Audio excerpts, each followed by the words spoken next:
Original screen play बांधणं ही जगातली सगळ्यात कठीण गोष्ट आहे.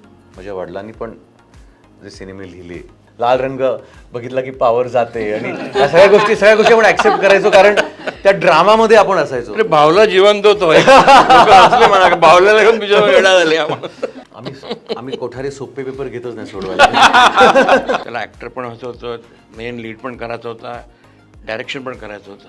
अशा वेळेला मला माझंच आठवलं, म्हणजे त्यावेळेला मला सुद्धा हेच करायचं होतं आणि मला कोण निर्माता सपोर्ट करत नव्हता. शेवटी मला स्वतःला निर्माता व्हावं लागलं होतं. एका मोठ्या हिंदीतल्या स्टारकडे आम्ही गेलो. त्याने ही सेम एक 2 महिने असेच आवडलं, सगळ्यांना आवडत होतं आणि ते फिल्म आवडत होती. दोनदा तीनदा ऐकत होते स्क्रिप्ट.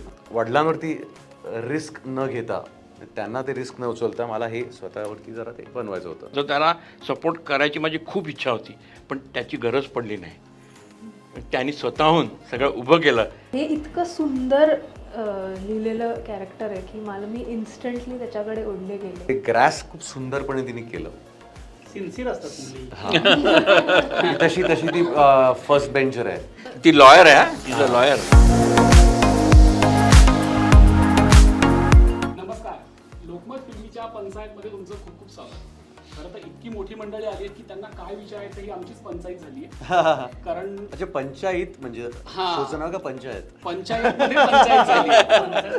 आणि अनेक म्हणजे तात्या विंचू असेल, कुबड्या खवीस असेल, अशा अनेक विलन्सला पाणी पाजणारे आणि आपल्याला पाण्याची नव्याने ओळख करून देणारा आदिनाथ कोठारे असे 2 दिग्दर्शक आपल्या सोबत आहेत. दीक्षित आणि रुचा आहे आपल्यासोबत. तुम्हा सगळ्यांचं खूप खूप स्वागत. नमस्कार.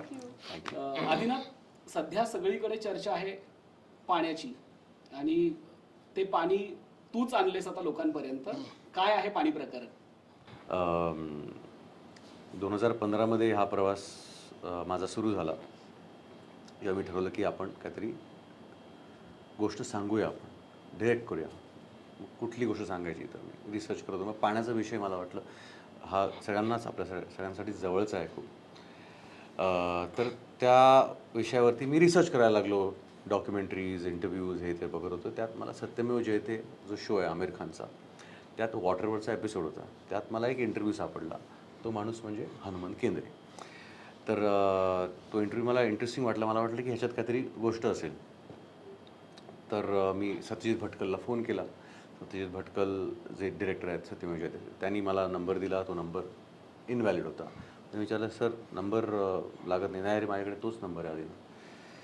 मग मी गुगल मॅप उघडलं. नागदरवाडी गाव, नांदेड जिल्हा. गुगल मॅपमध्ये मी चेक केलं नांदेड मी क्लिक केलं. मग नांदेड पोलीस स्टेशनचा नंबर काढला. मी तिकडे फोन केला. तर ते मी त्यांना विचारलं, नागदरवाडी नाही साहेब, इकडे का ते नाही मिळणार तुम्हाला, तुम्ही लोह्याचा नंबर तुम्हाला देतो. तर लोह्याला नंबर फोन ट्रायल केला. लोह्याला सांगितलं इथं नाही, तुम्ही माळकोळला तुम्ही ते फोन करा, तिकडचा नंबर येतो तुम्हाला. माळकोळला फोन केला. लकीली तेव्हा हनुमंत केंद्रे सरपंच होता नागदरवाडीचा, त्यांच्याकडे तो नंबर होता. आणि मग मी लावला फोन हनुमंत केंद्रेंना आणि मी त्यांना सांगितलं की असं, नमस्कार, मी आदिनाथ कोठारे, मी तुमचा इंटरव्ह्यू बघितला सत्यमेव जयतेमध्ये आणि मला असं वाटतं की काहीतरी आपण करू शकतो. मला तुम्हाला फिल्म करायची माझी इच्छा आहे, पण बघू जरा भेटून तुम्हाला हे करायचं होतं.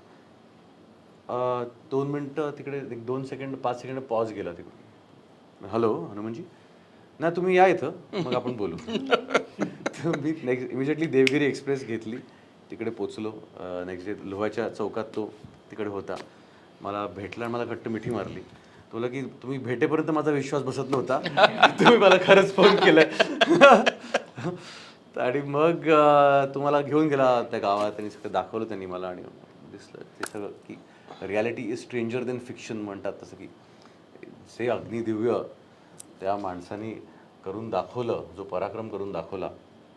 तर मी भेटून सगळं आलो परत.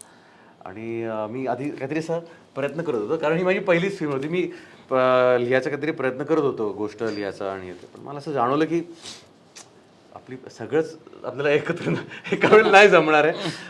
पहिली फिल्म आहे आपण जरा. आणि तेव्हा नुकतंच मी अवताराची गोष्ट ही फिल्म केली होती. त्यात माझं आणि नितीनचं एक मस्त एक रॅपो आमचा झाला होता. छान मित्र झालेलो आम्ही. मित्र जस्ट सुरुवात होती आमची. खरं तर नुकतंच जस्ट हे झालं होतं आमचं, वेवलेन मॅच झाली होती आमची. नितीनला मी फोन केला, नितीन आला. नितीनला मी आधी फोन केला, नितीन एक गोष्ट सापडली आहे मला, आणि तू ये ना जरा भेटायला. नितीन आला, भेटला आणि मला, नितीन एक विषय आहे असा मी त्याला सांगितलं आणि त्याला विषय खूप आवडला. अरे खूप खूप भारी मस्त आहे रे, करूया आपण. मी ओके. आणि मी त्याला सांगितलं की मला हे डिरेक्ट करायचं आहे. काय चायला त्याला वाटलं, कारण तू खूप कामं करतो, तू स्वतः अवॉर्ड विनिंग दिग्दर्शक आणि लेखक आहे, हिंदीतही खूप कामं करतो. तर त्याला वाटलं की मी त्याला फोन केलाय की तू डिरेक्ट कर, मी काम करीन. आणि मी त्याला जेव्हा सांगितलं की मला डिरेक्ट करायचं आहे, तर अरे तुला डिरेक्ट करायचं आहे बरं. पण त्याला विषय खूप आवडलेला आणि आमचं पण छान ट्युनिंग होतं. तो म्हणाला की आदिनाथ चल मी आहे तुझ्यासोबत, करूया. आणि तिकडून जे तो मला म्हणाला की मी आहे तुझ्यासोबत, ते नातं आमचं म्हणजे तिथून ती सोबत खांद्याला खांदा लावून, म्हणजे मला वाटतं की 7-8 वर्षाचा हा प्रवास होता. त्या कन्सिविंगपासून ते आता हा चित्रपटगृहात रिलीज झाला आहे. आणि मला असं वाटतं की नितीन आणि माझं नातं मित्रापासून मोठा भाऊ आणि धाकटा भाऊ, आणि मला वाटतं त्याच्याही पलीकडे ह्या 7-8 वर्षात आमचं नातं त्याचं रूपांतर झालं असेल. पाण्याबरोबर डेव्हलप झालं. नितीन फिल्टर माझ्या डोक्यात एक झालाय क्रिएट. म्हणजे मी कुठलंही जे लिखाण करतो, मी काही कविता लिहिली की मी ती नितीनला ऐकवतो. नितीन त्याच्यावरती हा शब्द चुकीचा वापरलेस तू, मग त्याचं ते शुद्धीकरण तू करतो, मग हे चुकीचं आहे. किंवा मग काहीतरी असं कॉन्सेप्ट काहीतरी वर्कआउट केलं, मी त्याला बाउन्स करतो, मग तो म्हणजे चांगलं आहे, पण हा कधीच इम्प्रेस होत नाही. मला खूप राग असतो, पण ते चांगलंही असतं कारण ते खूप असं ऑनेस्ट आणि जेन्युइन फीडबॅक देतो नेहमी. तर त्याच्यावरती आमची भांडणं होतात, पण ती भांडणं गरजेची असतात, त्यामुळे ते आम्ही सहन करतो. तर असं आमचं ते नातं आणि हा प्रवास, मी आणि नितीन आणि पाणी हॅज बीन लाईक एक ही रेल के दो पटरी. अभिनाथने मगाशी आता सांगितलं की या पाण्याचं तुम्ही जलशुद्धीकरण केंद्र आहात. अगदी बरोबर. तुमच्यातलं बॉन्डिंग कसं आहे? आणि मला त्याने कालच सांगितलं की जेव्हा प्रियंकाकडनं होकार आला तेव्हा तुम्ही दोघेही एकत्र होता. तर मला तुमच्याकडनं जाणून घ्यायचं की त्याची धडपड तुम्ही बघितली आणि त्या होकारानंतर काय प्रतिक्रिया होती तुमची? नाही, मी म्हणजे त्याने माझं खूप कौतुक केलंय, पण त्याचं मी तेवढं नाही करत. त्याचा जो काय म्हणूया एक चिकाटी, इतका विश्वास होता त्याचा या प्रोजेक्टवरती. आणि मी बऱ्याचदा मध्ये थोडासा म्हणजे मी नागदरवाडीला गेलो आणि हनुमान केंद्रांविषयी त्यांच्या विरुद्ध बोलणारे लोक मला भेटले. मी तिथे त्यावेळी कान्सला होता. मी त्याला फोन केला, म्हटलं आदिनाथ मी असं ऐकतो या माणसाविषयी. तो म्हणाला हा असणारच, विरोधक तर असणारच ना त्यांच्याविषयी, काही कोणीही उभं राहिलं तरी. पण आता हे मलाही कळतं बरं का की महात्मा गांधींविषयी वाईट बोलणार, पण तरी तिथे ते प्रत्यक्ष फेस करताना मला ते खूपच जेन्युअनली बोलतात असं वाटत होतं. पण जेव्हा मग मी परत त्यांच्याशी बोललो, मग हनुमान केंद्रेंनीच मला म्हटलं या सगळ्यांशी बोलूच नका. त्या पॉईंटला नितीन मला जेव्हा फोन केला तेव्हा तो बोलला होता की आदिनाथ ऐक ना, आपण काहीतरी वेगळा विषय घेऊया. हा म्हणजे इतका मी हे झालो. आणि मला मग त्या केंद्रेंनी एक नंबर दिला, म्हटलं त्या मोरक्याचा नंबर आहे, त्याच्याशीच बोल. तिथे मला मग जेन्युनिटी कळली मला त्या माणसाची. आणि याचं म्हणशील तर आम्ही पहिल्यांदा एका स्टुडिओला पिच केली. पहिला जो ड्राफ्ट झाला तयार आमचा, त्यांनी आम्हाला खूप दिवस, खूप महिने बॅक अँड फोर्थ, हो आपण भेटू, करणारच आहोत, नाही म्हणत नव्हते, होही म्हणत नव्हते. एका पॉईंटला शेवटी त्यांनी जाऊन सांगितलं की आम्ही नंतर येतो. हा शेवटचा डबा लागेल तेव्हा लागेल, काय करायचं. मग आम्ही मधला एक वेळ आली की महेश सर म्हणाले चल आपण काहीतरी करू जुगाड, उभा करू फायनान्स आणि काहीतरी करू. कारण त्याचं खूप कारण 3 वर्ष गेली होती त्या 3 वर्ष पिचिंगच्या मग दुसऱ्या एका मोठ्या हिंदीतल्या स्टारकडे आम्ही पिच केलं. त्यानेही सेम एक 2 महिने असेच. आवडलं, सगळ्यांना आवडत होतं आणि ते फिल्म आवडत होती. 2दा-3दा ऐकत होते स्क्रिप्ट. नाही म्हणते, मला काय वाटतंय की आदिनाथला काम पण करायचं होतं, डिरेक्शन पण करायचं होतं. या एका इश्यूमुळे जो कोणी आपल्या इथे कोण स्पष्ट बोलत नाही, कारण सगळे बरोबरची कारणं सांगतात. खरं कारण कोण सांगतं? तोंडावर बोलणारे लोक माझ्यासारखे फार कमी आहेत. त्यामुळे ते गुळगुळीत उत्तरं देऊन ते नाही म्हणत होते. हा. आणि मग शेवटी याला कुठून तरी रश्मी कुलकर्णीचा कॉन्टॅक्ट मिळाला, जी त्यावेळी पर्पल पेबल्समध्ये होती. आणि मग तिला ऐकवलं.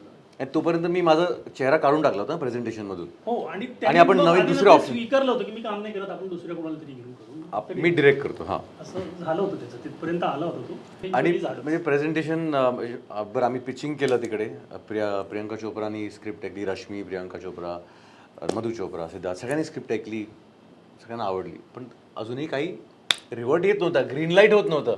मला वाटतं हा जानेवारी होता आणि हा सिनेमा तो तिकडचा रखरखीतपणा, तिकडचं ते तो हार्शनेस, ते सगळं कॅप्चर करण्यासाठी जानेवारी ते मे हा पिरियड सगळ्यात उत्तम असतो एक्झिक्यूट करण्यात. मार्चचा विचार होता, मार्चला नाही, मी म्हणतो आयडियली पिरियड आमचा म्हणजे शूटिंग फ्रेंडली वॉज Jan-February, कारण जरा टेम्परेचर कमी असतं आणि तो रखरखीतपणा असतो.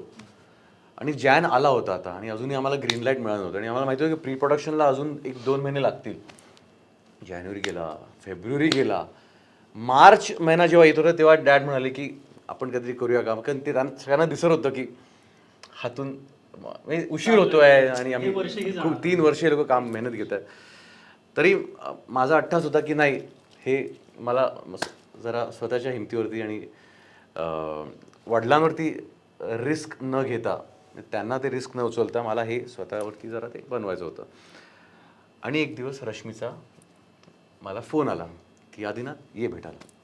तर मी आणि नितीन आम्ही गेलो तिकडे, JVPD जुहू गल्लीच्या तिकडे त्यांचं ऑफिस होतं. आणि तिकडे आम्ही गेलो आणि आम्ही बसलेलो आणि त्यांनी सांगितलं की काय तुझ्या डोक्यात काय आता, आपण जर एक्झिक्यूट करायचं झालं तर टीम आणि तुझी काय असणार. तर सांगितलं आमचे HODs हे हे हे हे हे नितीन माझ्यासोबत क्रिएटिव्ह डिरेक्टर म्हणून पण असणार आहे फ्लोअरवर, कारण मी जेव्हा कॅमेरासमोर मला एक सपोर्ट सिस्टम लागणार आणि नितीन रेडी झाला आहे त्यासाठी. आणि अर्जुन सोरटे DOP शूट करणार आहे, कुलराज सिंग म्युझिक, अनमोल भावे साऊंड. बरं आता कास्टिंग, मग कास्टिंगवरती आलो. मग आम्ही चेहरे लावले होते, सुवर्णाचे पण ऑप्शन्स काढले होते तेव्हा, म्हणजे नावाजलेले चेहरे सगळे त्या पिरियडचे 2000. हां, म्हणजे त्या पिरियडमधले ते जरा सेलेबल चेहरे होते सगळे. तर हनुमानचे चेहरे होते काही, हनुमानचे ऑप्शन्स होते काही, सुवर्णाचे काही ऑप्शन होते. आणि ती मग दाखवत होतो तिला आणि इतक्यात ती माझ्याकडे बघितलं आणि ती म्हणाली की आदिनाथ, हां तूच का नाही करत हनुमंत. माझं नितीनकडे आमचा असं लुक गेला की तोच आमचा अट्टास होता. पण ते स्वप्न मी जरा साईडला ठेवलं होतं, पण त्यांनीच माझ्यावरती तो विश्वास दाखवला आणि मला वाटतं ती खूप मोठी गोष्ट आहे. असा निर्माता सापडणं जो आपल्यावर रिस्क घ्यायला तयार आहे. मला वाटतं तू त्याच्यानंतर की त्याच्या आधी तू तो लुक एक फोटो घेऊन केंद्रेचा, हनुमान केंद्रेचा तसा लुक करून केला होता. तोच फोटो मला वाटतं प्रेझेंटेशनला. महेश सरांना मला विचारायचं आहे की आदिना जेव्हा हे पाणी घेऊन तुमच्याकडे आला तेव्हा काय प्रतिक्रिया होती, म्हणजे दिग्दर्शक म्हणून तो करतोय आणि एकूणच पाणी तुमच्याकडे आलं तेव्हा काय भावना होती, म्हणजे त्याला काही सल्ले दिले, नाही, मोटिवेट केलं, काय केलं नेमकं? आदिनाथनी जो कॉन्सेप्ट कन्सिव्ह केला होता ना, तो कॉन्सेप्ट ऐकून तर मी एकदमच उडालो होतो. मी म्हटलं हा आदिनाथ, ही फिल्म तर व्हायलाच पाहिजे काही करून. आणि तो जो आता सांगत होता त्याचा जो स्ट्रगल होता का, त्याला ॲक्टर पण व्हायचं होतं, मेन लीड पण करायचं होता, डायरेक्शन पण करायचं होतं. अशा वेळेला मला माझंच आठवलं, म्हणजे त्यावेळेला मला सुद्धा हेच करायचं होतं आणि मला कोण निर्माता सपोर्ट करत नव्हता. शेवटी मला स्वतःला निर्माता व्हावं लागलं होतं त्यासाठी, because I became a producer out of compulsion. आणि असं त्याच्यावरती पाळी न यावी अशी माझी इच्छा होती. पण शेवटी त्यांनी स्वतःच्या हिमतीवरती सगळा डोलारा उभा केला ना, ह्याचा मला खूप अभिमान आहे. कारण त्यांनी महेश कोठारेचं नाव कुठेही न वापरता, आणि मला खूप छान वाटलं जेव्हा मी प्रियांकाला माझी स्वतःची ओळख करून दिली का I am Adinath father. This is something I was very proud of. ही त्यांची मॉडेस्टी आहे. पण जेव्हा स्क्रिप्ट वाचली असेल तुम्ही, हो. अर्थात तुमच्यातलाही दिग्दर्शक थोडा जागा झाला असेल, त्याला काही सल्ले दिले का की हे कर, हे करू नको, किंवा पुढच्या खाच खळगे काही दिग्दर्शनातले, निर्मितीतले? नाही, माझी तर इच्छा होती की ही फिल्म झालीच पाहिजे, मी म्हटलंच मग. आणि त्यांनी ते स्क्रिप्ट पण नितीननी खूप सुंदर लिहिलं होतं, त्यामुळे ते सगळं आम्ही ऐकलं होतं. आणि the last resort was I should start this project on my own on our own banner. पण मला म्हणजे एक I have been through a lot you know. ते आता इथे परत सांगण्यात का पॉईंट आहे. I had been through a lot. मी स्वतःच्या रिस्कवरती खूप त्यावेळेला रिस्क घेतली आणि आता मला त्या रिस्कमध्ये जायचं थोडीशी धास्ती वाढत होती. पण आदिनाथचं एवढं सुपर प्रोजेक्ट होतं, त्याला सपोर्ट करायची माझी खूप इच्छा होती, पण त्याची गरज पडली नाही. त्यांनी स्वतःहून सगळं उभं केलं. हेच मला ह्याचाच मला अभिमान आहे फार मोठा. आणि इट हॅज बीन म्हणजे I would even appreciate Purple Pebbles आणि त्यांची अख्खी टीम, त्या लोकांनी पण खूप छान सपोर्ट केला. हो. आणि you won't believe we were shooting करत होते नांदेडला. नांदेडवरून ते आणखीन आतमध्ये कुठच्या तरी म्हणजे नागदरवाडीच्या जवळपास आणखीन एक काहीतरी एक तांडव. पाडे आहेत तिकडे. रमणीकवाडी तांडला म्हणतात त्याला. तांडा. तांडा. त्या तिथे शूटिंग करत होते आणि हे लोक सगळे तिथेच राहत होते. तिकडे आम्ही एक हॉस्टेल्स घेतली होती आणि हॉस्टेलमध्ये हे लोकांनी सगळ्याचं आम्ही ते लाईन प्रोड्यूस केलं. प्रोजेक्ट आम्ही लाईन प्रोड्यूस केलं. Of course it was produce by Purple Pebbles but line produce by Kothare vision. तेव्हा मी आपला मध्ये आपला I to go by flight नांदेडला चांगल्या हॉटेलमध्ये मस्तपैकी. हे लोक तिकडे बिचारे रफ अँड टफ चालले होते.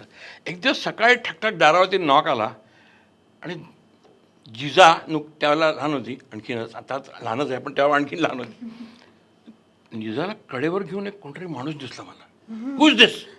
नंतर मला कळलं तो आदिनाथ होता.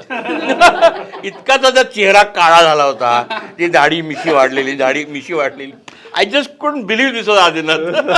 For a moment really I was shocked. Adinath जिजा कोणावर आहे? तुझ्या एका बाजूला महेश सर आहेत, एका बाजूला आदिनाथ आहे. आमचं बालपण त्यांचे सिनेमे पाहण्यातच गेलं. म्हणजे कोठारी विजयचे सगळे सिनेमे आमच्या फॅन्टसीज होते. तुझं बालपण कसं होतं? आता दोघेही तुझ्या बाजूला आहेत, पण महेश सरांविषयी मला तुझ्याकडनं ऐकावं लागेल. तुझ्या बालपणातले सिनेमे किंवा ते तुझं काय पिक्चर आहे? ती बालपणी ती स्वतः सिनेमे करायची. हो. तिने 100 ॲड्स केलेत एक बालकलाकार म्हणून. अरे वा. हो. आणि बालकलाकार म्हणून अनेक सिनेमांमध्ये पण तिने काम केलं, ते तीच सांगेल. एक अजनबी म्हणून एक सिनेमा होता विथ मिस्टर बच्चन. मैं ऐसा ही हूँ म्हणून सिनेमा होता. अजय देवगण, सुष्मिता सेन, ईशा देओल क्या वगैरे. बात आहे. त्याच्यानंतर जोधा अकबर होता विथ मिस्टर गोवारीकर, ज्याच्यात ऐश्वर्या रायच्या लहानपणीची मी भूमिका केली होती. आणि एक मराठी चित्रपट होता रीटा नावाचा, जो रेणुका शहाणेंनी डिरेक्ट केला होता. त्याच्यात मी पल्लवी जोशींच्या लहानपणीची भूमिका केली होती. आणि तू आत्ता म्हणालास महेश सर एका बाजूला बसले, दुसऱ्या बाजूला आदिनाथ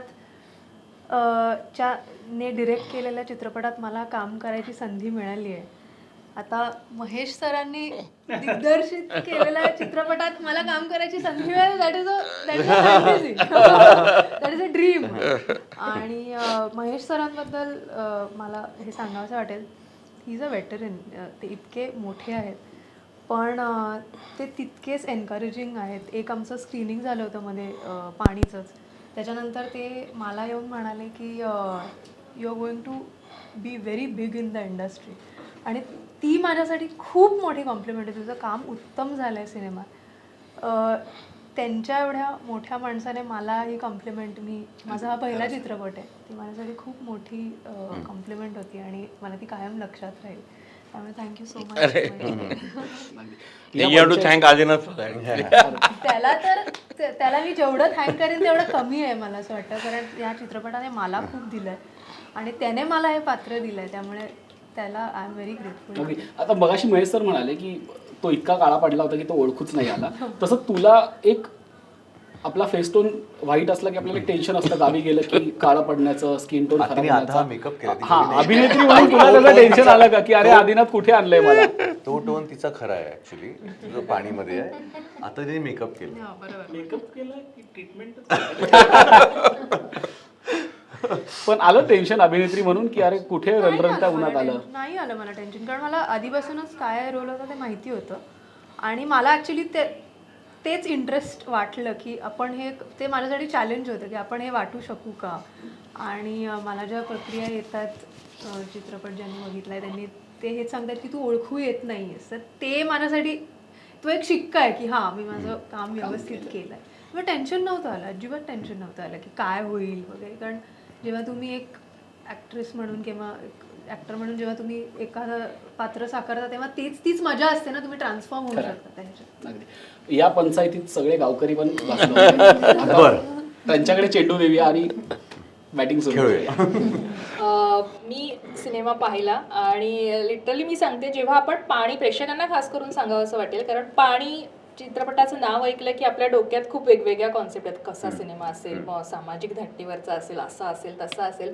पण अशा पद्धतीचा विषय अशा पद्धतीनं पोचवायचं आहे हे एक दिग्दर्शक म्हणून तुझ्या डोक्यात होतं, तेव्हा हा मसाला भरायचं काम अर्थात लेखक म्हणून नितीनने केलंच आहे, पण एक दिग्दर्शक म्हणून तुझा विचार कसा होता आणि तो आता आम्हाला दिसतोय, पण तुझा तो प्रवास ऐकायला आवडेल, तो मसाला घालतानाचा.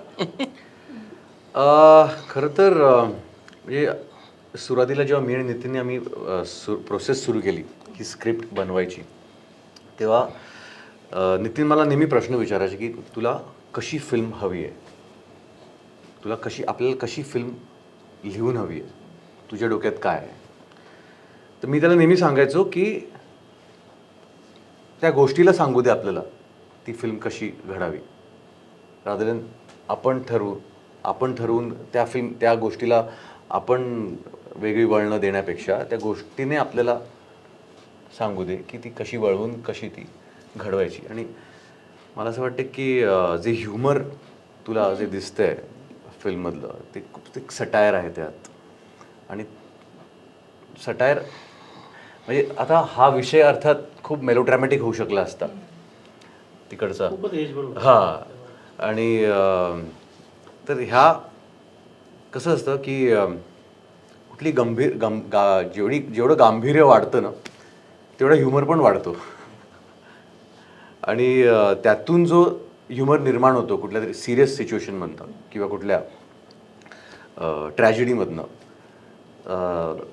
तो जो आपल्याला हसवतो त्याला सटायर म्हणतात. आणि तो डार्क ह्युमर असतो तो खूप रेअरली असा कुठला रायटर मी बघितला असेल जो इतक्या सुंदरपणे मांडू शकतो. मुळात तो त्याचा स्वभावाचाच भाग आहे. तो नितीन स्वतः पण टोमणे मांडण्यात एक्सपर्ट आहे आणि डार्क ह्युमर त्याच्या अंगी वळणीच आहे ते. त्याच्यामुळे सातारचं पाणी. सातारचं एक्झॅक्टली ते साताऱ्याचं पाणी असल्यामुळे त्याला ते खूप सुंदरपणे ते टिपता आलं तिकडे. त्या मराठवाड्यातली ती गोष्ट, ती पात्र, आम्ही गावात तिकडे जाऊन अनेक लोकांना भेटलो, तोही अनेक विरोधकांनाही जाऊन भेटला, मग शहानिशा केली त्यांनी बऱ्याच गोष्टींची. तर ते ऍक्च्युली नितीन बेटर सांगेल. इनहेरंटच या गोष्टीमध्ये त्याला आणि गोष्ट आवडण्याचं. सॉरी मी थांबवते तुला, कारण तू ते अजून छान सांगशील. एक सीन आहे त्याच्यामध्ये, टँकर येतो गावात, एक माणूस चाललेला असतो सकाळच्या प्राथमिकीला आणि तो टँकर बघतो. ते ज्या पद्धतीने शूट केलंय, तो आपला प्रेशर कंट्रोल करून सगळ्या कुटुंबाला भांडे घेऊन तो तिथे उभा राहतो इतका वेळ. ते ज्या पद्धतीने शूट केलं, लिटरली मी सांगते, ते थिएटरमध्ये सगळे हसत होते. ज्या पद्धतीने ते दाखवलं गेलंय ते खरंच अप्रतिम आहे. आणि त्यामुळे मी म्हटलं जसं की विषय गंभीर असला तरी ज्या पद्धतीनं तो प्रेझेंट केलाय की तो आम्हाला हसवतही ठेवतो. म्हणजे ती समस्या सांगता सांगता आम्हाला तो हसवतो थ्रू आउट द सिनेमा. मला त्याविषयी तुझ्याकडनं ऐकायला आवडेल. कुठे ही पात्र तू पाहिली होतीस का, म्हणजे हे पात्र खास करून? नाही, हे पात्र ऍक्च्युली लिहिताना तर कोणीच डोळ्यासमोर नसतं, पण एक फिगर असते अशा प्रकारचं कोणीतरी आपल्याला मिळायला हवं. आणि तो सीन लिहिताना त्यातून खूप गोष्टी आपण सांगून जातो ना सहज जाता जाता, पण की त्या पाण्याची किती ओरड आहे त्या गावामध्ये. एक माणूस एवढं प्रेशर असताना तो उलटा जातोय, मग तो हे पण करतो, त्याला खरं नाही वाटत, तो टँकरला टॅप करतो. पाणी आहे का त्याच्यात? आणि जेव्हा ही मुलं आदिनाथ ते कुठेतरी, तो मला वाटतं परीक्षक म्हणून का प्रमुख पाहुणा म्हणून गेला होता कुठेतरी एकांकिका स्पर्धा, नागपूरला मी एकांकिका स्पर्धा होती तिकडे. तिथली ही मुलं होती. पाझर नावाची एकांकिका, त्याला बक्षीस मिळालं त्या एकांकिकाला. आणि ती सगळी पोरं मी धरली. तर सगळ्यांना मी घेऊन आलो त्यातला जो ऑडिशन. टँकरवाला मुलगा आहे ना, म्हणजे जेव्हा ते आली ती मुलं ऑडिशनला, त्याला बघितलं मला तोच सीन आणि म्हटलं हाच माणूस. शुभम खरे ना, शुभम खरे मला असं हा, वाटतं खरे. त्याचं नाव. तो करेक्ट बसला. म्हणजे त्याने केलं पण खूप उत्तम, अप्रतिम त्यानं तो सीन दिला, त्याला कळलं त्या सीनची ग्रॅव्हिटी. आणि असे बरेच सीन आहेत पण त्या फिल्ममध्ये. हो हो. इनफॅक्ट त्या एकांकिका स्पर्धेतले बरेच नट पाणीमध्ये मी घेतले. वा, आणि तेच मी आता म्हणणार होती की तुमची जी पात्र आहेत ना, आपण म्हणतो ना की एखादा छोटा रोल आहे हा एखादा वाक्य म्हणून जाणार आहे, कशाला आपण एखादा चांगला हे घ्या असं होतं, होऊन जातं, आपण एखादा घेतो. पण तुमच्या सिनेमामध्ये throughout the cinema start to end जेवढी पात्र भेटायला येतात त्यांचं जे संवाद फेक आहे ती तितकीच ताकदीची वाटली आम्हाला. म्हणजे तो ओळखीचा नाहीये किंवा ह्याने आधी कुठे काम केलंय हे आम्ही पाहिलेलं नाही, पण ते पात्र आम्हाला नवखं नाही वाटलं. ते एकांकिका स्पर्धा असो, काही गावातली पण काही माणसं होती ज्यांना आम्ही त्यावेळी 3 ऑडिशन्स घेतले होते तिकडे जाऊन, नांदेडमध्ये. अच्छा. हां, आणि मला वाटतं नांदेडमध्ये एक जसं Theater group औरंगाबादला आहे. हे आहे ना, नाही थिएटर ग्रुप नाही, कॉलेज आहे याचं. नाट्य काय म्हणायचं, नाट्यशास्त्र आपले विभाग, हे विभाग. ह्यांचं औरंगाबाद विद्यापीठाचा. तेव्हा नाव काय, आपण तुकाराम केंद्रीय बरोबर तुकारामची वगैरे असायचे. गाणी लिहिली कोणी? त्यांनी तिकडे ते दासू वैद्य. हां, दासू वैद्य. त्यांनी त्यांचा नंबर दिला होता. हम्म. मग त्यांनी खूप मुलं पाठवली आणि त्या ऑडिशन्समधून, नांदेडमधल्या त्या ऑडिशन्समधून ही मुलं सगळी निवडली. परत पाझरमधली पण होतीच ती मुलं लोकल. त्या मराठवाड्यातली प्रश्न मिटतो ना त्यामुळे. भाषेचा. Exactly. मराठवाड्यातली किती ती- काम करावं लागलं, किती कष्ट करावं लागलं, त्याने ते केले त्या भाषेसाठी, एकेका शब्दासाठी, त्या एकेका हेलासाठी. बऱ्याचदा आपण टेलिव्हिजन सिरियलमध्ये नितीन मला खूप छडी मारायचा की बऱ्याचदा तो डायलेक्ट आपल्याला सवय आहे. म्हणजे खास करून बऱ्याचदा आपण टेलिव्हिजन सिरियलमध्ये काही नटांचं आपण बघतो की गावरान भाषा म्हटली की म्या क्या कशाला ते असे हिसका देऊन ते बोललं की म्हणजे ते गावरान झालं की ते सिरियलमधली खूप गावरान चुकीचं भाषा असतं. अत्यंत खोटी असते. तर बरं, आमचा लेखक आहे सिरियलचा सुख म्हणजे डायलॉग हाच लिहितो म्हणून ते चांगले. तर म्हणून तर तो लहेजा अंगीवळणी आणणं ती खूप मोठी चॅलेंज होती. आणि अर्थात आम्ही वर्कशॉप्स खूप केले. नितीन ते माझ्याकडून ते करून घेतलं. तो डायलेक्ट खूप सुंदरपणे आम्ही, अर्थात तिकडे आम्ही राहिलो पण होतो अनेक महिने, अनेक ते वर्ष घालवली तिकडे. त्यामुळे ती संगत पण होती लोकांची, अवतीभोवती जी माणसं होती. श्रीपाद जोशी माझा फर्स्ट स्टेडी होता, तो पण परभणीचा होता. त्याच्यामुळे त्या सगळ्यांनी तो लहेजा कानावरी सतत पडत होता. त्यामुळे ते थोडे संस्कार होत गेले त्या लहेजाचे. पण एक खरं श्रेय मला हिला द्यायचं आहे, रुचाला, की मी त्या प्रोसेसमध्ये 3 वर्ष होतो, 3-3.5 वर्ष.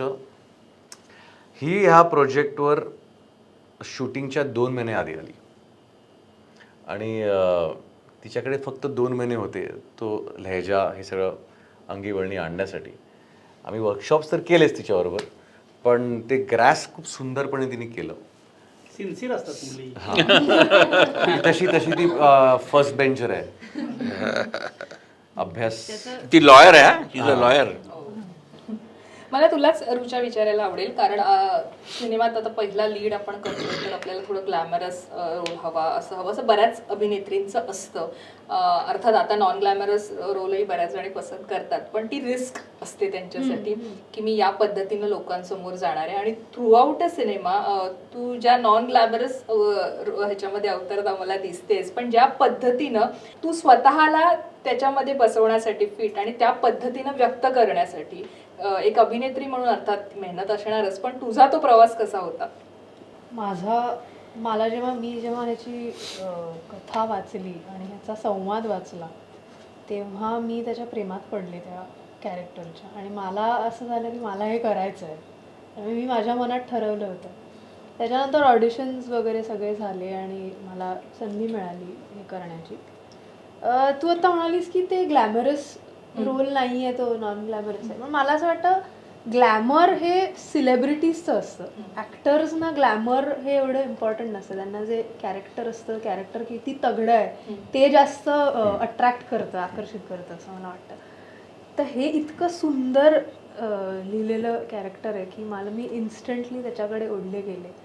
आणि त्याच्यापाठची मेहनत परत सगळं क्रेडिट ह्या दोघांचं आहे. कारण आम्ही जे वर्कशॉप्स केले आणि मला जे मार्गदर्शन ह्या दोघांनी दिलं आहे ते इतकं उत्तम प्रकारचं आहे. नितीन दादा आणि आम्ही वर्कशॉप्स केले, तिकडे जाऊन पण आम्ही वर्कशॉप्स केले. आम्ही सीन्स रिहर्स केले पाठी त्या गेस्ट हाऊसच्या पाठच्या ह्याला बाजूला तो जो चालण्याचा आमचा दोघांचा सीन आहे तो आपण रिहर्स केला होता. आणि नितीन दादाने इनफॅक्ट मला बऱ्याच वेळेला जेव्हा मी वाचायचो सीन्स तेव्हा ती काय विचार करत असेल तेव्हा, हे मला अनेक वेळेला मी आणि नितीन त्यांनी पण डिस्कस केलं. त्याने मला सो ते खूप माझ्यासाठी महत्त्वाचं होतं ते पात्र साकारताना, म्हणजे त्याची मला खूप मदत झाली. त्यामुळे ह्या दोघांनाही त्याचं खूप मोठं श्रेय आहे. बरं, त्यात एक वाक्य आहे, आईला तू कदाचित तुझ्या आईला त्या सिनेमात म्हणतेस की बायकोसाठी गाव बदलणारा नवरा कुठे पाहिला असेल. हे खूप असं अपील होऊन जातं. हा रे, आपण हा विचार केलाच नाही. म्हणजे प्रत्येक तिथे बसलेले आम्ही होतो फिमेल्स, हे बरोबर आहे. पण एक बायकोसाठी गाव बदलायला निघाला हा माणूस. सो हे जे आहे ना, रुचा पर्सनली या सगळ्या गोष्टीकडे एक रुचा म्हणून कशी पाहते? मी फुल्ली अग्री करते तिच्याबरोबर. त्या dialogue आपल्यासाठी कोणी हे करत असेल तर ते कुठल्याही मुलीसाठी माझ्या मते खूप खास आहे ती गोष्ट, की आपल्यासाठी ही व्यक्ती ज्याच्यावर आपलंही प्रेम आणि ज्याचं आपल्यावरही खूप प्रेम आहे, ती व्यक्ती आपल्यासाठी हे करू शकते, हे माझ्या मते कुठल्याही मुलीसाठी खूप खास असतं. त्यामुळे मी खूप रिलेट केलं त्याला आणि एकदम मनापासून आलं. डायलॉगवर शिट्ट्या पडतात बाय. आम्ही पहिल्यांदा एक ऑडियन्स रिॲक्शन ट्रेलरची बघितलेली. आम्ही आता प्रमोशनला गेलेलो कुठेतरी एका कॉलेजमध्ये, तर अख्खा क्राऊड होता तिकडे 500चा, आणि ट्रेलर दाखवलं त्यांना. तर प्रत्येक डायलॉगवरती शिट्ट्या आणि टाळ्या होत्या. म्हणजे हा तिचा एक डायलॉग, बायकोसाठी घरदार सोडणारे बक्कळ असतील, बायकोसाठी गाव बदलणारे बघा तरी भेटेल का. आणि दुसरा म्हणजे बरं, आम्ही त्याचं मग स्किटच केलं. आम्ही प्रमोशनला जिथे जायचो आम्ही परफॉर्मन्स करायचो. तर आमचा स्किट असा असतो, आमचा स्किट करून दाखवूया आपण. गिरीचं काम बंद झालं म्हणतो नाही, आज शेवटला दिवस आहे. म्हणजे अजून चालू आहे काम? हां, पण तिथे जाऊन तरी काय होणार आहे? स्वतःच्या हाताने केलेला इस्कूट, स्वतःच्या हाताने केलेल्या कामाचा इस्कूट नाही बघू शकत का म्या? काय नाही स्कूट होत. चला मी बी येते तुमच्या संग. त्या हिरीला पाणी लागच तर आपण खदत राहू.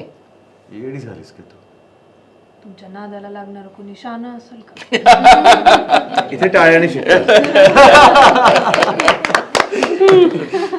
नाही, तेच जसं मी म्हटलं तसं की खूप छान पद्धतीने सगळ्या पेरण्या केलेल्या गेल्या आहेत आणि मसाले व्यवस्थित पडलेत सगळे. बरं, आदिनाथला माझा प्रश्न आहे, कारण दिग्दर्शनात पहिलं पाऊल ठेवताना बरेच विचार करतात की असा कुठला विषय हाताळायचा. आपण मागासपासून गंभीर विषय असं म्हणतोय, पण जेव्हा दिग्दर्शनात पाऊल टाकायचं, पहिला सिनेमा प्रेक्षकांसमोर आणायचा आणि ह्याच्या आधीचे तुझे रोल्स केले आहेत प्रेक्षकांसमोर, असं वाटत नाही की आपण हलका फुलका विषय दिला तर लोक पटकन अट्रॅक्ट होतील, पहिला सिनेमा छान होईल, मस्त होईल. गंभीर विषय हाताळताना खूप साऱ्या गोष्टी, एकतर सत्य घटनेवर आधारित आहे, त्याच्यामुळे तुला सगळ्या गोष्टी त्या चाचपडायच्या, मग तो सिनेमा प्रेक्षकांसमोर आणायचा. तुझ्यासाठी खूप मोठं चॅलेंज होतं हे पहिलाच सिनेमा म्हणून? हां, मला असं वाटतं की आम्ही कोठारे सोपे पेपर घेतच नाही सोडवायला. पहिला पेपर डायरेक्ट कठीण पेपर घेतला नाही. गंभीर हे एंटरटेनिंग नसतं असं कोणी सांगितलं? हो, म्हणजे आता तुम्ही म्हणालात तसं की तुम्ही बरेच विषय त्याच्यात ह्युमर आणलेला आहे तो विषय मांडताना. सगळेच विषय खूप कठीण असतात.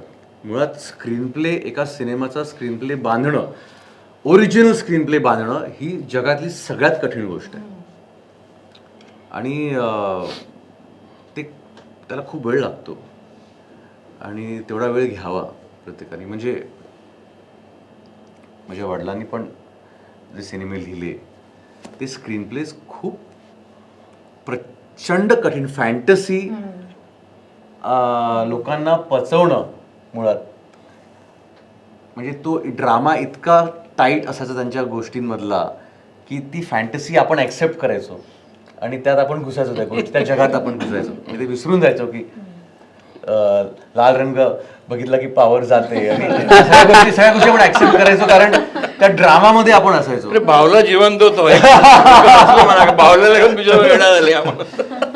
तर मला असं वाटतं की सिनेमाचं लिखाण हे खूप कठीण आहे, तो कुठलाही जॉनर असो.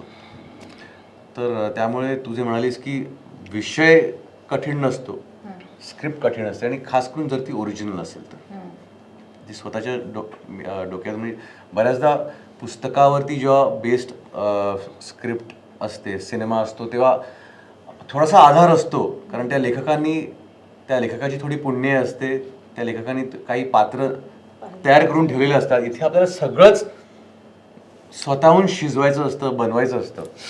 तर ते खूप कठीण काम आहे. आणि मी नशिबान आहे की नितीन सारखा साथीदार माझ्यासोबत आहे. त्याने आदिनाथने पण खूप पेशन्स ठेवले. खूप आळशी लेखक आहे. आपले किती ड्राफ्ट झाले स्क्रिप्टचे? आमचे 7 ड्राफ्ट झाले. 7 ड्राफ्ट्स म्हणजे एका व्हर्जनला एक ड्राफ्ट म्हणतात. असे करत चेंजेस करत करत जेव्हा मी शूट केलं तेव्हा तो 7वा ड्राफ्ट होता आमचा. मला इथे नितीन सरांना एक विचारायचं होतं की आदिनाथ आणि मी बऱ्याचदा या पाणीवरती बोललेलो आहे आणि मगाशी आपला लेखकावरती एक मुद्दा झाला की लेखकाला काय कोणी विचारत नाही वगैरे, पण आदिनाथचं कौतुक म्हणजे पहिला इंटरव्ह्यू माझा या फिल्म. पण आदिनाथचं कौतुक याच्यासाठी की आदिनाथ जेवढ्या मुलाखती देतोय सगळीकडे तुमचं भरभरून कौतुक करतोय, जे कदाचित तुम्ही युट्यूब आणि याला बघतही असाल. काय वाटतं आत्ता लेखक म्हणून ही सगळी प्रोसेस अनुभवताना, किंवा खरं आणि तुमचा अनुभव की खरंच लेखकाला नाही, पण किंमत मी आली हे सांगू, सगळं? मी आपली भूमिका पूर्णपणे स्वीकारणारा आणि त्याच्याविषयी मी आता गमतीनं म्हणत होते, पण मला काही असं रिग्रेट किंवा ग्रज असं काही नसतं मला. कारण मी हे काय कुणाचा तुमचा एकाचा दोष नाही, हा सिस्टीमचा दोष असतो. आणि प्रेक्षकही अजून तेवढे अवेअर नाही आहेत. अगदी 10 वर्षापूर्वीपर्यंत मला माझी मावशी विचारायची, तू लिहितोस म्हणजे काय करतोस? त्यांना वाटायचं की ते नट जे बोलतात ते स्वतःच बोलत असतात. त्यामुळे हे प्रेक्षक पण अजून तेवढे अवेअर नाहीत. ते आता हळूहळू व्हायला लागले. आता हळूहळू पुढचा काळ असेल लेखकांचा, मला असं वाटतं. सो आदिनाथने जेव्हा ही गोष्ट मला सांगितली तेव्हा इनहेरंट एक फॅक्टर त्यात होता, तो म्हणजे लव्ह स्टोरी. त्यामुळेच त्याला ती अपील झालं. आणि मग लव्ह स्टोरी आणि एका बाजूला हा सगळा संघर्ष, किती मस्त कॉम्बिनेशन आहे. त्यामुळे मला म्हटलं हे आहे आपल्याला जमणार आणि हे आवडणार आहे. पण मी प्रश्न विसरलो काय म्हणायचं होतं. मला तो अनुभव जाणून घ्यायचा होता की लेखकाला किंमत असते नसते त्याविषयी, आणि आदिनाथ सगळीकडे आवर्जून तुमचा उल्लेख करतोय तर ती भावना. पडद्याच्या मागे लेखकाला प्रचंड किंमत असते, फिल्म पडद्यावर आल्यानंतर नसते, तोपर्यंत असते. कारण तोपर्यंत सगळे लेखक अरे नाही नाही त्याला वेळ त्याला हे करा, आपण कुठल्या हॉटेलला असायचं सगळं. आताही तेच त्याच्यातूनच चाललोय मी. कुठे राजस्थानला जाणार, गोव्याला जाणार का, कुठे मॉरिशसला जाऊन बसतोयस, असं चालू आहे आता माझ्या. क्या बात आहे. हा, पण हे तिथपर्यंतच असते हे मला माहिती आहे. मी कुणालाही दोष देत नाही याच्यामध्ये. पण ह्या प्रोसेसमध्ये खूप मजा आली मला. कारण आदिनाथ एकतर जसं तो म्हणाला मित्र, आमचं रिलेशन असं होत होतं त्यावेळी आणि एन्जॉय करत होतो मी. मला असा दिग्दर्शक आवडतो जो माझ्या काय म्हणूया मानेवर तलवार ठेवत फ्रीडम देतो. म्हणजे मी इतका आळशी असूनही तिने मला ही फ्रीडम दिली. तो वैतागायचं हे जाणवायचं मला. अरे 10 तारखेला पण तो बरं करपत करतो असं असायचं. आणि त्यामुळे मला खूप मी एन्जॉय केली प्रोसेस. अशी फिल्म लिहिणं कोणी म्हणजे एका दुसऱ्या दिग्दर्शकासाठी, मी ॲक्च्युली त्यावेळी ठरवलं असं होतं की आता दुसऱ्या कोणासाठी फिल्म नाही द्यायची, आता आपल्या स्वतःसाठीच करायची. पण मग आदिनाथने मला त्या नितीनने माझ्यासाठी अनेक त्याचे नियम बदलले मोडले असे फेकून दिले. माझा प्रश्न महेश सरांसाठी होता की हा प्रत्येक मराठी माणसाच्या मनातला प्रश्न आहे. तुम्ही गेले अनेक वर्ष निर्मिती क्षेत्रामध्ये आहात, अनेक मालिकांची निर्मिती करताय, पण अभिनय करताना कुठे दिसत नाहीये. तर त्यामागचं कारण काय? आता आदिनाथच्या पाणीमध्ये काम करायचा मोह झाला नाही, ॲज अ डिरेक्टर ना महेश कोठारे स्वतःला त्याला वाटतं काय is not such a great actor. Adinath is a fabulous actor. मी ॲज अ डिरेक्टर त्याला नक्कीच घे ॲज अ ॲक्टर. पण if I want to cast myself I say avoid. You are wrong. हे मी प्रूव्ह करीन. माझ्या पुढच्या कामात मी प्रूव्ह करीन. You give me a break. पुढचा प्रश्न परत सर्वांसाठी होता की प्रियंका चोप्रा मॅमनी हा पिक्चर पाहिला आहे का? त्यांची प्रतिक्रिया काय? त्यांची कॉम्प्लिमेंट एखादी तुम्हाला येस, पाहिलंय त्यांनी पिक्चर. अरे Priyanka Chopra Jonas, I must say, मला वाटतं की इतकी हँड्स ऑन निर्माती आणि तिचा इतका मोठा व्याप. हॉलिवूडमध्ये ती शूट करत होती तेव्हाही आमची जेव्हा स्क्रिप्ट फायनल ड्राफ्ट आमचा रेडी झाला त्याच्यावर तिचे इनपुट्स होते त्या ट्रान्सलेटेड व्हर्जन ट्रान्स्क्रिप्ट्सवर, इंग्लिश ट्रान्स्क्रिप्ट वाचून तिच्यावर तिने तिचे इनपुट्स ती देत होती. मग एडिटला पण जेव्हा पहिली कॉपी रेडी केली, मी फर्स्ट कट रेडी केला, तेव्हा माझ्यासोबत बसून तिने फिल्म बघितली तिच्या स्टुडिओमध्ये आणि त्यावर तिने खूप इम्पॉर्टंट आपल्याला एक एडिट सजेशन दिलं, ज्याच्यामुळे आपल्याला एक गुंता आपला सुटला. गोष्टीतला आपण ते फिरवलं आपण ते मागे या करेक्ट हा हा हा तो बरोबर करेक्ट.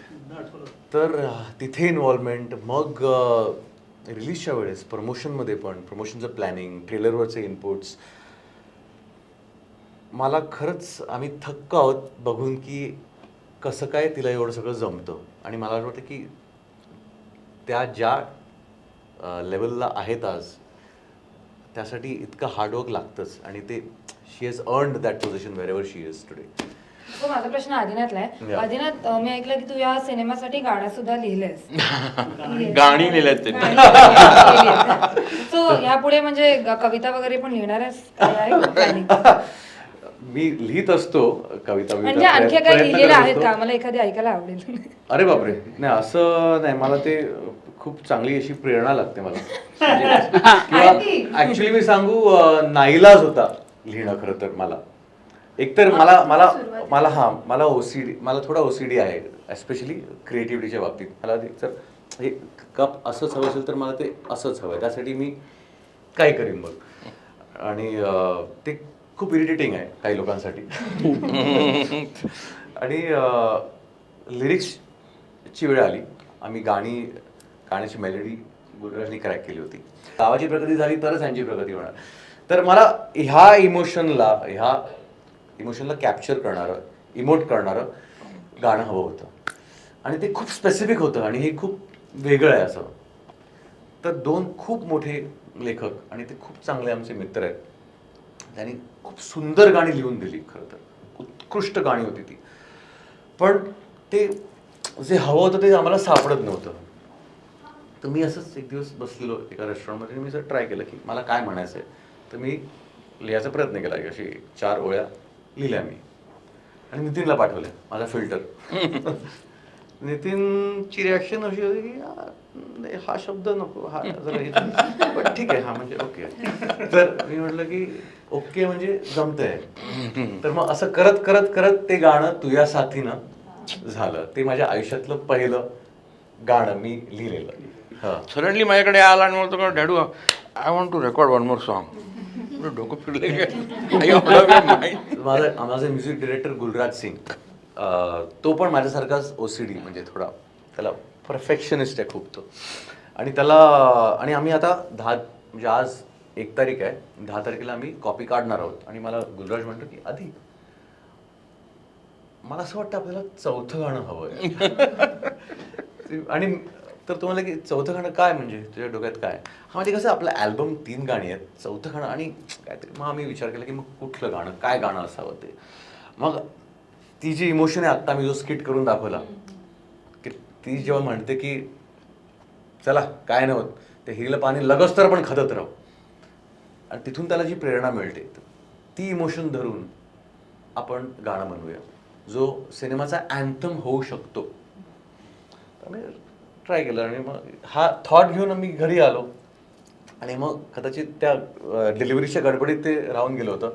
आणि आता एक 5-6 दिवस राहिले आता डिलिव्हरीला. आणि मी गेलेलो गुलराजकडे, त्याचं काय झालं, तुझं हे मिक्सिंग झालं का गाण्याचं? आणि मी सहज त्याला विचारलं काय रे, त्या गाण्याचं काय करायचं आपण? नाही करायचं ना. माहीत नाही यार, काय करूया का आपण? मग मी त्याला सांगितलं ऐक ना, तू काहीतरी वाजव, तुला आत्ता जे फील होतंय, तुला मी ती इमोशन सांगितली आहे. आणि त्यांनी वाजवायला घेतलं की त्यांनी एक मीटर लावला, टट टट टट, आणि त्यांनी असं म्हणजे मेलोडी काहीतरी असं करत करत वाजवली. ना ना ना ना ना ना ना ना ना ना ना ना ना ना ना ना ना ना ना, अशी एक ढोबळ अशी ती मेलोडी होती तेव्हा.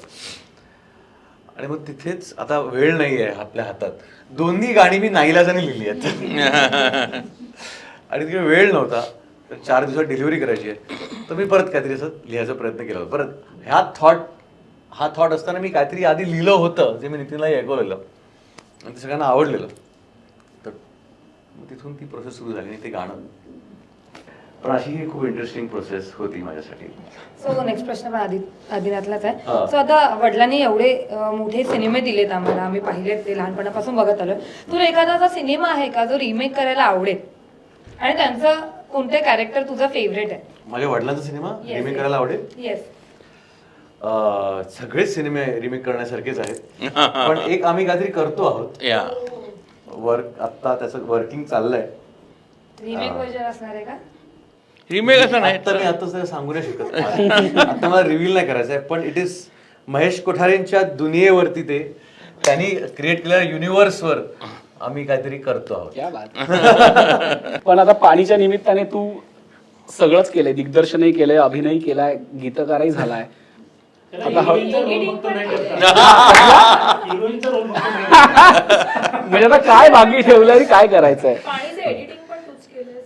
हो, मी एडिट नाव वाचलं मी credit. पहिला कट मी केला होता आणि मग मयूर हरदासला मी आणलं. मयूर हरदास मला तो गाईड करत होताच म्हणजे पण मयूर नंतर येऊन त्यांनी फिल्म म्हणजे आधी 2.5 तासाची फिल्म होती ती 2 तासावर आणली त्यांनी. ते 8वं वर्जन. हा हो ऍक्च्युली म्हणजे तो 8वा ड्राफ्ट असं म्हणू शकतो आपण. महेश सर, जेव्हा तुम्ही चित्रपट करत होता तेव्हा चित्रपट रिलीज होण्याची एक उत्सुकता असते दिग्दर्शक म्हणून. आता मुलाचा चित्रपट रिलीज होतोय, त्याची किती उत्सुकता आहे बाप म्हणून? आय डोंट नो त्याच्याविषयी, पण बटरफ्लायज माझ्या स्टमकमध्ये खूप झालेले आहेत. I am having big tension. कारण एव्हरी डायरेक्टर किंवा एव्हरी प्रोड्युसर त्याला स्वतःचं नवीन product is like giving birth to a new child. आणि ते प्रत्येक वेळेला प्रत्येक फिल्म असं वाटतं ही आपली पहिलीच फिल्म आहे. आणि तो जो एक ते जे एक दडपण असते ते भयानक असते. आणि आता उद्यापासून सगळं सुरू होणार. रोज कलेक्शन किती, संडेला किती, मंडेला किती, all this to start again. आणि त्याचं मला खूप प्रेशर आलेलं आहे. कारण मी ते I been through all that. सुरू होणार ते. कारण I have been through all that you know. आणि पिक्चर तर रिलीज नसते होत, ते रिलीज झाल्यानंतर एव्हरी डे त्याचं मॉनिटरिंग. म्हणजे धाकधूक कॉन्स्टंट असते ती. आज हाऊसफुल आहे, उद्या असेल का, उद्या हाऊसफुल आहे, परवा असेल का, you know all this things are. हे थॉट्स फारच टेन्शन देणारे असतात. आणि आता आदिनाथला ते उद्यापासून कळेल आणि मला तर त्याच्याबरोबर मला पण. अगदी खूपच जोरदार रंगली ही पंचायत. आणि आदिनाथ, हे पाणी सुद्धा इतकं मधाळ झालंय की मला असं वाटतंय ते सगळ्या प्रेक्षकांची तहान भागवणारच याची खात्री वाटते. तेव्हा लोकमत फिल्मीकडनं आणि या पंचायतकडनं पाणी या चित्रपटाला खूप खूप शुभेच्छा. थँक्यू.